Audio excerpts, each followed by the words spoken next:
ಅಂತ ಅಂದಾಗ ನಮ್ಮ ಇಂಡಿಯನ್ಸ್ಗೆ ಭಾರಿ ಕನ್ಫ್ಯೂಷನ್. ಇಲ್ಲಿ ಯುದ್ಧದಿಂದ ಏನೇ ಎಫೆಕ್ಟ್ ಆದ್ರೂ ಇಂಡಿಯಾದಲ್ಲಿ ನಮ್ಮ ಸರ್ಕಾರವನ್ನ ಇಲ್ಲಿ ದೂಷಿಸ್ಕೊಳ್ತಾರೆ, ಅವರೇ ಬೈಕೊಳ್ತಾರೆ. ಬಟ್ ಅದನ್ನು ಹೊರತುಪಡಿಸಿ ನಿಜವಾಗ್ಲೂ ನಮ್ಮ ಭಾರತ ದೇಶದಲ್ಲಿ ಯಾರಿಗೆ ಸಪೋರ್ಟ್ ಮಾಡ್ಬೇಕು? ಇಸ್ರೇಲ್ಗೆ ಸಪೋರ್ಟ್ ಮಾಡ್ಬೇಕಾ, ಇರಾನ್ಗೆ ಸಪೋರ್ಟ್ ಮಾಡ್ಬೇಕಾ, ಅಥವಾ ಇಬ್ರಿಗೂ ಸಪೋರ್ಟ್ ಮಾಡೋದು ಬೇಡವಾ, ಹೇಗೆ ಅಂತ? ಓಕೆ, ತುಂಬ ಜನಕ್ಕೆ ಕನ್ಫ್ಯೂಷನ್, ನಾವು ಇಸ್ರೇಲಿಗೆ ಸಪೋರ್ಟ್ ಮಾಡಬೇಕಾ ಅಥವಾ ಇರಾನಿಗೆ ಸಪೋರ್ಟ್ ಮಾಡಬೇಕಾ ಅಂತ. ಒಂದು ಹೇಳ್ತೀನಿ, ಇವಾಗ ಪಾಕಿಸ್ತಾನವ್ರು ಏನಾದರೂ ನಮ್ಮ ಮೇಲೆ ನ್ಯೂಕ್ಲಿಯರ್ ಬಾಂಬ್ ಹಾಕಿದ್ರು ಅಂತ ಅನ್ಕೊಳ್ಳಿ, ವಿತಿನ್ 10 minutes ಒಳಗಡೆ ಪಾಕಿಸ್ತಾನ ಮೇಲೆ 2 ದೇಶದವ್ರು ನ್ಯೂಕ್ಲಿಯರ್ ಬಾಂಬ್ ಹಾಕ್ತಾರೆ. ಒಂದು ಬಂದುಬಿಟ್ಟು ರಷ್ಯಾ, ನಮ್ಮ ಆಲ್ವೇಸ್ ಕ್ಲೋಸ್ ಫ್ರೆಂಡ್. ಇನ್ನೊಂದು ಬಂದುಬಿಟ್ಟು ಇಸ್ರೇಲ್ ನಮ್ಗೆ ಯಾಕೆ ಅಷ್ಟು ರೆಸ್ಪೆಕ್ಟ್ ಕೊಡುತ್ತೆ ಅಂದರೆ, ಇಡೀ ಪ್ರಪಂಚದಲ್ಲಿ ಪ್ರತಿಯೊಬ್ಬರ ಮೇಲೇನು ಯಹೂದಿಗಳ ಮೇಲೆ ಅಟ್ಯಾಕ್ ಅನ್ನೋದಾಗಿತ್ತು. ಆದರೆ ಒಂದೇ ಒಂದು ದೇಶ ಯಹೂದಿಗಳನ್ನು ಏನು ಮಾಡದೆ ಅವ್ರಿಗೆ ರಕ್ಷಣೆ ಕೊಟ್ಟಿದ್ದು ನಮ್ಮ ಭಾರತ. ಸೊ ಅವ್ರ ಮಕ್ಕಳಿಗೆ ಇಸ್ರೇಲಲ್ಲಿ ಚಿಕ್ಕ ವಯಸ್ಸಿಂದ ಹೇಳ್ಕೊಡ್ತಾರೆ, ಮುಂದೆ ಒಂದು ದಿವಸ ನಮ್ಮ ದೇಶಕ್ಕೆ ಏನಾದರೂ ಎಕ್ಸಿಸ್ಟೆನ್ಸ್ ಥ್ರೆಟ್ ಬಂತು ಅಂದರೆ ನೀವು ಹೋಗ್ಬೇಕಾಗಿರೋದು ಭಾರತಕ್ಕೆ. ಸೊ ಭಾರತ ನಮಗೆ ಸೆಕೆಂಡ್ ಮದರ್. ಅವ್ರು ಹೇಳ್ತಿದ್ದೀನಲ್ಲ, ಪಾಕಿಸ್ತಾನವ್ರು ಏನಾದರೂ ನಮ್ಮ ಮೇಲೆ ನ್ಯೂಕ್ಲಿಯರ್ ಬಾಂಬ್ ಹಾಕಿದ್ರು ಅಂತ ಅನ್ಕೊಳ್ಳಿ, ಸೆಕೆಂಡ್ ಯೋಚನೆನೂ ಮಾಡಲ್ಲ, ಇಸ್ರೇಲ್ ಅವ್ರು ಬಂದು ನಮಗೆ ಸಪೋರ್ಟ್ ಆಗಿ ಪಾಕಿಸ್ತಾನ ಮೇಲೆ ನ್ಯೂಕ್ಲಿಯರ್ ಬಾಂಬ್ ಹಾಕಿರ್ತಾರೆ. ಅಷ್ಟು ಸಪೋರ್ಟ್ ಆಗಿ ಇಸ್ರೇಲ್ ನಮ್ಮ ಕಡೆ ಇರುತ್ತೆ. ಸೊ ನಾವು ಮೇಯ್ನ್ ಆಗಿ ಇವನ್ ಕಾರ್ಗಿಲ್ ವಾರಲ್ಲೂ ಅವ್ರು ನಮ್ಮ ಕಡೆ ಇದ್ರು. ಅಂಡ್ ಎಲ್ಲ ಇವನ್ ಈಗಲೂ ಏನಾದರೂ ನಿಮಗೆ ಬೇರೆ ಸೋಷಿಯಲ್ ಮೀಡಿಯಾದಲ್ಲೆಲ್ಲ ಬೇರೆ ದೇಶಗಳಲ್ಲೆಲ್ಲ ರೇಸಿಸಮ್ ನಡೀತಾ ಇರುತ್ತೆ, ಇಂಡಿಯನ್ಸ್ ಅಂದರೆ ಹಾಗೆ ಹೇಗೆ ಅಂತ. ಸೊ ಅಂಥ ಟೈಮಲ್ಲೂ ಕೂಡ ಇಸ್ರೇಲ್ ನಮ್ಮ ಕಡೆ ಸಪೋರ್ಟ್ ಇರುತ್ತೆ. ಲಾಸ್ಟ್ ಟೈಮ್ ಮಾಲ್ಡೀವ್ಸ್ ಆಯಿತು, ಅವಾಗ ಇಸ್ರೇಲ್ ನಮ್ಮ ಕಡೆ ಇತ್ತು. ಏನೇ ಇದಾಗ್ಲಿ ನಮ್ಗೊಂದು ಬೆಸ್ಟ್ ಫ್ರೆಂಡ್ಸ್ ಅಂತ ತಗೊಂಡ್ರೆ ಒಂದು ಬಂದ್ಬಿಟ್ಟು ರಷ್ಯಾ ಬಂದ್ಬಿಟ್ಟು ನಮ್ಗೆ ಅಣ್ಣನ ಥರ, ಅವ್ರನ್ನ ಇದು ಮಾಡೋಕ್ಕಾಗಲ್ಲ. ಇಸ್ರೇಲ್ ಬಂದ್ಬಿಟ್ಟು ನಮ್ಮ ತಮ್ಮನ ಥರ. ಹಂಗಂತ ಇರಾನ್ನ ನಾವು ದ್ವೇಷ ಮಾಡಬೇಕಾ? ಇಲ್ಲ, Iran it's A good friend. ನಮ್ಗೆ ಏನಕ್ಕೆ ಇರಾನ್ ಬೇಕಾಗಿತ್ತು ಅಂದರೆ, ಚಾಬಾರ್ ಪೋರ್ಟ್ಗೆ ನಮ್ಮ ಇಂಡಿಯಾ ಗೌರ್ಮೆಂಟ್ ಅವರು ಡೆವಲಪ್ ಮಾಡಿರೋದು, ಅದು ಇನ್ವೆಸ್ಟ್ ಮಾಡಿ. ಸೊ ಚಾಬಾರ್ ಪೋರ್ಟಿಂದ ಸೆಂಟ್ರಲ್ ಏಷ್ಯಾಗೆ ನಾವು ಕನೆಕ್ಷನ್ ತಗೊಳ್ಳೋದಕ್ಕೆ ನಮ್ಗೆ ಇರಾನ್ ಅನ್ನೋದು ಬೇಕಾಗಿತ್ತು. ಆದರೆ ಇರಾನಿಗೆ ನಾವು ಸಪೋರ್ಟ್ ಮಾಡಬಾರ್ದು ಅಂತ ಯಾಕೆ ಹೇಳ್ತೀನಿ ಅಂದರೆ, ಇರಾನ್ ಬಂದ್ಬಿಟ್ಟು ಒಂದು ಮತಾಂಧತೆಯ ದೇಶ. ಸೊ ಅಲ್ಲಿ ಫಸ್ಟ್ ಎಲ್ಲ ಚೆನ್ನಾಗಿತ್ತು, ಯಾವಾಗ ಇಸ್ಲಾಮಿಕ್ ರೆವಲ್ಯೂಷನ್ ಅನ್ನೋದಾಯಿತು. ಸೊ ಅವಾಗ ಆ ಮತಾಂಧತೆಯನ್ನು ತುಂಬಿಟ್ಟವ್ರೆ. ಇವಾಗ ನಮ್ಮ ದೇಶದಲ್ಲೂ ನೀವು ನೋಡಿರ್ಬೋದು, ಚಿನ್ನ ಬೆಳ್ಳಿ ಬಂಗಾರ ಎಲ್ಲ ಕೊಟ್ಬಿಟ್ಟು ಅವ್ರದ್ದು ಇರಾನ್ ಕೊಡ್ಲಿ ಬೇಡ ಅಂತಲ್ಲ.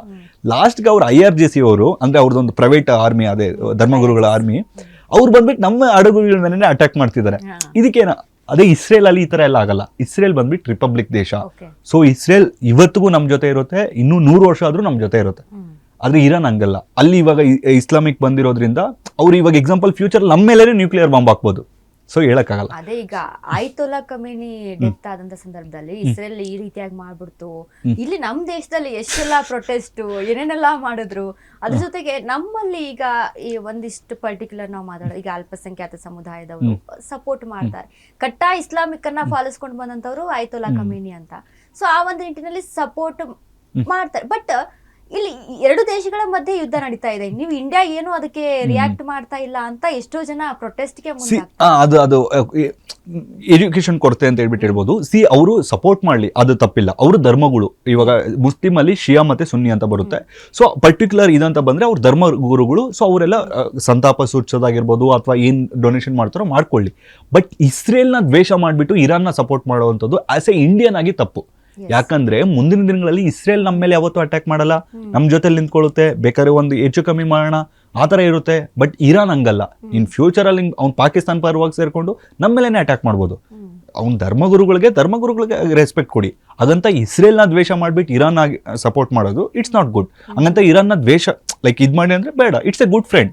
ಇವಾಗ ಒಬ್ಬ ಫ್ರೆಂಡು, ಇನ್ನೊಬ್ಬ ಬೆಸ್ಟ್ ಫ್ರೆಂಡು, ನಾವ್ ಯಾರು ಪರ ಇರಬೇಕು? ಬೆಸ್ಟ್ ಫ್ರೆಂಡ್ ಪರ ಇರಬೇಕು. ಸೊ ಇಸ್ರೇಲ್ ನಮ್ ಬೆಸ್ಟ್ ಫ್ರೆಂಡ್. ಇವ್ನು ಹಂಗಂತ ತಳ್ಬಿಡ್ಬೇಕಾ? ಬೇಡ, ಸುಮ್ಮನೆ ಇರೋಣ. ಅವ್ರ ಜಗಳ ಆಡ್ಕೊಂಡು ಅವ್ರು ಸಾಲ್ವ್ ಮಾಡ್ಕೊಳ್ತಾರೆ. ಸೊ ಯಾರ ಪರ ನಿಲ್ಬೇಕು ಅಂದ್ರೆ ಆಲ್ವೇಸ್ ಇಸ್ರೇಲ್. ಆ ಇಸ್ರೇಲ್ಗೆ ಸ್ವತಂತ್ರ ಬರೋದಕ್ಕೆ ಮುಖ್ಯ ಕಾರಣ ನಮ್ಮ ಭಾರತೀಯರೇ. ರಾಜಸ್ಥಾನ್ ರಾಜ್ಯತ್ತು ಮತ್ತೆ ನಮ್ಮ ಮೈಸೂರಿನ ಯೋಧರು ಅವ್ರಿಗೆ ಒಂದು ಯುದ್ಧ ಮಾಡಿ ಗೆದ್ಕೊಟ್ಟಿರ್ತಾರೆ ಆಟೋಮನ್ ಸಾಮ್ರಾಜ್ಯದಿಂದ. ಸೊ ಅದಕ್ಕೆ ಇವಾಗ್ಲೂ ಇಸ್ರೇಲ್ ಅವ್ರು ನಮ್ಮ ದೇಶಕ್ಕೆ ಬಂದಿದ್ದಾರೆ ಅಂದ್ರೆ ಹೈಫಾ ಪೋರ್ಟ್ ಅಂತ ಇದೆ ನಮ್ಮ ಡೆಲ್ಲಿಯಲ್ಲಿ. ಹೈಫಾ ಪೋರ್ಟ್ ನ ಕಬ್ಜಾ ಮಾಡ್ಕೊಂಡಿರ್ತಾರೆ ಅವರು. ಅಲ್ಲಿಂದಾನೆ ಇಸ್ರೇಲ್ ಹಿಸ್ಟ್ರಿ ಸ್ಟಾರ್ಟ್ ಆಗೋದು. ಇಲ್ಲಿ ಹೈಫಾ ಟವರ್ ಅಂತ ಒಂದು ಧ್ವಜಸ್ತಂಭ ಟೈಪ್ ಇದೆ. ಇಸ್ರೇಲ್ ಅವ್ರಿಗೆ ಯಾವುದೇ ಪ್ರೈಮ್ ಮಿನಿಸ್ಟರ್ ಅಥವಾ ಪ್ರೆಸಿಡೆಂಟ್ ಬಂದ್ರು ಕೂಡ ನಮ್ಮ ಇಂಡಿಯಾಗೆ ಫಸ್ಟ್ ಅಲ್ಲಿಗೆ ಬಂದ್ಬಿಟ್ಟು ಕೈ ಮುಗಿದ್ಬಿಟ್ಟೆ ನಮ್ಮ ಇಂಡಿಯಾ ಬೇರೆ ಕೆಲಸ ನೋಡ್ಕೊಳ್ತಾರೆ. ಸೊ ಇಸ್ರೇಲ್ ನಮ್ಮ ತಮ್ಮನ ತರ, ರಷ್ಯಾ ನಮ್ಮ ಅಣ್ಣನ ತರ ಅಷ್ಟೇ. ಎಸ್, ಹಂಗಾಗಿ ಅಂದ್ರೆ ಇಲ್ಲಿ ಕನ್ಫ್ಯೂಷನ್ಸ್ ಬೇಡ. ಯುದ್ಧ ಸಪೋರ್ಟ್ ಆದ್ರೆ ಸಪೋರ್ಟ್ ಮಾಡ್ತೀನಿ ಅಂತ ಅಂದ್ರೆ ಇಸ್ರೇಲ್ ಮಾಡಿ, ಆಗ್ಲಿಲ್ವಾ ಸುಮ್ಮನೆ ಯಾರಿಗೂ.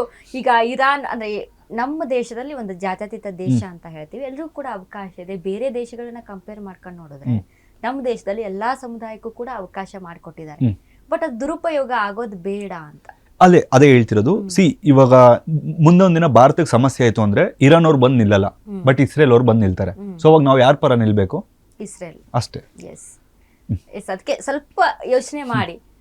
ಓಕೆ, ಇಸ್ಲಾಮಿಕ್ನ ಫಾಲೋ ಮಾಡೋರು ಇಸ್ಲಾಮಿಕ್ನ ಸಪೋರ್ಟ್ ಮಾಡ್ಲಿ, ಅದಕ್ಕೆ ನಮ್ದು ಕೂಡ ಯಾವುದೇ ರೀತಿಯಾದಂಥ ಅಭ್ಯಂತರ ಇಲ್ಲ. ಬಟ್ ಸಪೋರ್ಟು ಅಂತ ಬಂದಾಗ ನಮ್ಮ ದೇಶಕ್ಕೆ ಯಾವ ದೇಶ ಏನು ಕೊಡುಗೆ ಕೊಟ್ಟಿದೆ ಅನ್ನೋದು ಇಂಪಾರ್ಟೆಂಟು.